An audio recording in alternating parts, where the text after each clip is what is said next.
Zhao Feng mengungkapkan kerinduannya pada masa kecilnya di tempat yang pernah ia tinggali. Ia menyebutkan bahwa ia telah jauh dari rumah selama bertahun-tahun dan masih mengenang hari-hari bahagia saat bermain di lingkungan itu. Zhao Feng menghadapi situasi yang menantang ketika ia mencoba mencari Tuan Morong. Ia percaya bahwa ada hal penting yang perlu didiskusikan dan berharap akan mendapatkan perhatian serta dukungan dari Tuan Morong untuk misi yang sedang ia jalani. Zhao Feng menghadapi trauma besar setelah menyaksikan kematian orang tuanya.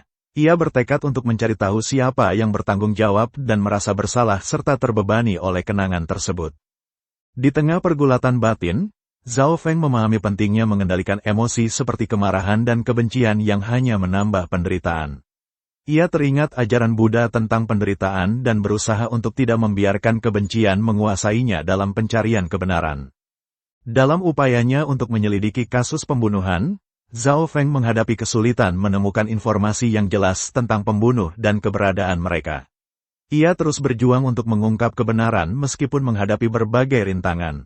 Dalam upayanya untuk menyelidiki kasus pembunuhan, Zhao Feng menghadapi kesulitan menemukan informasi yang jelas tentang pembunuh dan keberadaan mereka. Ia terus berjuang untuk mengungkap kebenaran meskipun menghadapi berbagai rintangan. Terdapat spekulasi mengenai Zhao Feng dan keterlibatannya dalam pencurian, tetapi ternyata dia bukan pelakunya. Selanjutnya, identitas asli pelaku mulai terungkap, yang menunjukkan sosok lain seperti Qiqing di tengah ketegangan yang terus meningkat. Diskusi menyimpulkan bahwa mereka harus menyelidiki lebih dalam sebelum mengambil keputusan berdasarkan asumsi. Ketegangan memuncak dalam perkelahian, di mana kungfu ditampilkan secara dramatis. Zhao Feng terlibat dalam pertarungan yang menegangkan, menunjukkan kekuatan dan keahlian mereka. Diskusi mengenai gaya kungfu yang digunakan mengarah pada kesimpulan bahwa ada sesuatu yang aneh atau tidak biasa tentang kekuatan yang digunakan lawan. Kondisi kesehatan salah satu dari mereka menjadi lebih buruk, dan ada urgensi untuk mencari pengobatan. Diskusi tentang obat dan dokter yang relevan menunjukkan harapan untuk menyelamatkan mereka.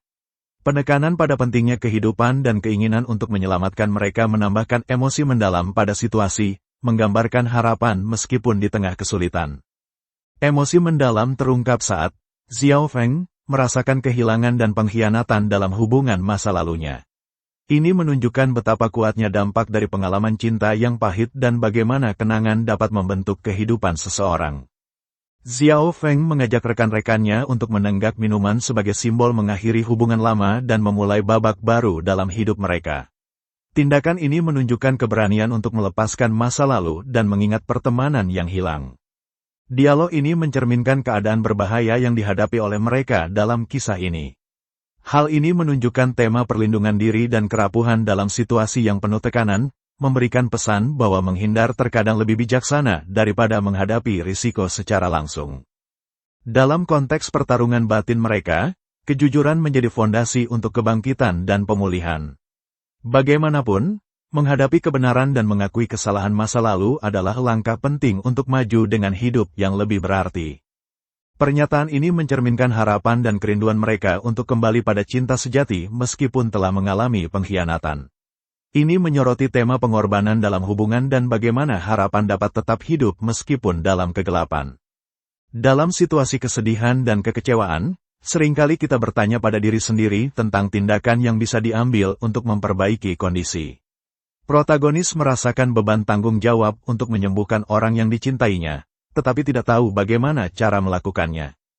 Ketika seseorang berbuat baik, ada kalanya kebaikan tersebut dihadapi dengan rasa tidak berterima kasih atau bahkan kebencian. Ini menciptakan dilema moral, di mana niat baik tidak membuahkan hasil yang diharapkan, melainkan sebaliknya merugikan mereka yang bersikap baik. Protagonis memiliki ketertarikan mendalam terhadap seni penyamaran sejak kecil.